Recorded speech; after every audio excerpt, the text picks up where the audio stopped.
et à toutes. Il m'a été demandé de m'exprimer sur le sujet, comment je m'y prenais pour partager l'opportunité, expliquer mon projet et faire en sorte de donner envie aux gens de nous rejoindre en termes de cooptation et de parrainage au niveau du réseau. Et donc, c'est ce que je vais faire. Je vais vous développer les quelques idées que je mets en avant. Première idée toute simple, c'est de partir sur le constat qui est le mien aujourd'hui, qui est de se dire que nous passons notre vie à prendre des décisions financières tous les mois. Et nous n'avons pas eu de mode d'emploi, d'éducation financière à ce titre-là. Et donc, finalement, aucun moyen de décoder la bonne façon de faire de la mauvaise. Et donc, l'idée, c'est d'inverser cette tendance-là et de faire en sorte que les gens puissent vraiment devenir indépendants financièrement en apprenant à pêcher leur propre poisson plutôt que de continuer à acheter le poisson de leur banquier assureur.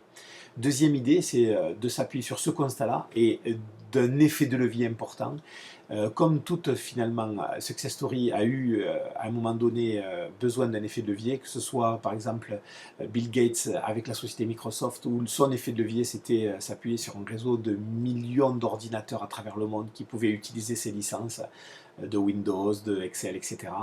De la même façon, pour McDonald's, l'effet de levier de McDo, c'était de s'appuyer sur un réseau, mais cette fois-ci de restaurants, des milliers de restaurants à travers la planète, pour distribuer un produit qui au demeurant était loin d'être le meilleur produit, puisque les hamburgers de McDo sont certainement pas les plus qualitatifs de la planète.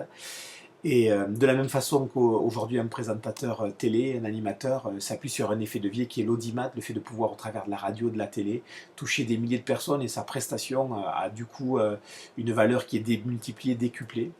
De la même façon, nous, notre effet de levier, c'est tout simplement d'utiliser le bouche à oreille, d'utiliser la recommandation, d'utiliser le fait d'avoir un business qui permet de construire des gens, et ce sont des gens qui aident des gens, et se rendre compte à quel point la finance et la conscience peuvent refaire bon ménage, puisqu'on a souvent tendance à les opposer, et à se dire que nos crises, c'est vrai, sont des crises financières, et que c'est certainement le domaine dans lequel il y a le plus de bêtises qui sont faites. Il est peut-être temps que les choses changent. En tout cas, j'y crois.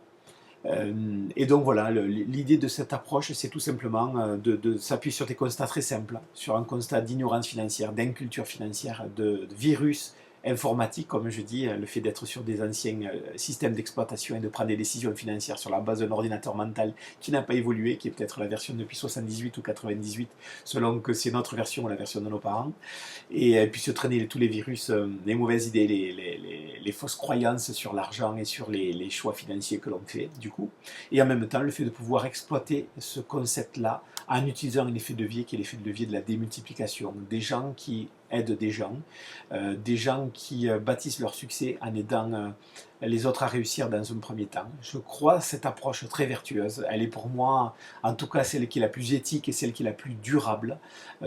Et c'est intéressant d'aller le chercher dans un registre qui est le registre financier, justement. Comme dit Xavier, on a la particularité aussi d'avoir un métier où finalement, à la différence de tout acte commercial classique, à la fin du rendez-vous, nos clients sont plus riches qu'au début, alors que contrairement à une approche commerciale classique où finalement ils perdent de l'argent, ils achètent un service dont ils se dépossèdent de leur argent, avec nous c'est le contraire. L'objectif c'est qu'ils en aient plus à la fin du rendez-vous que ce qu'ils en avaient avant le rendez-vous. Et donc voilà, c'est un petit peu tous ces messages simples que je m'efforce de faire passer par rapport à notre proposition, à notre approche, à la façon dont nous sommes en train d'inventer une nouvelle façon de travailler, un nouveau rapport avec l'argent, un nouveau rapport avec le travail, avec les sources de revenus, puisqu'il s'agit aussi de créer des sources multiples de revenus.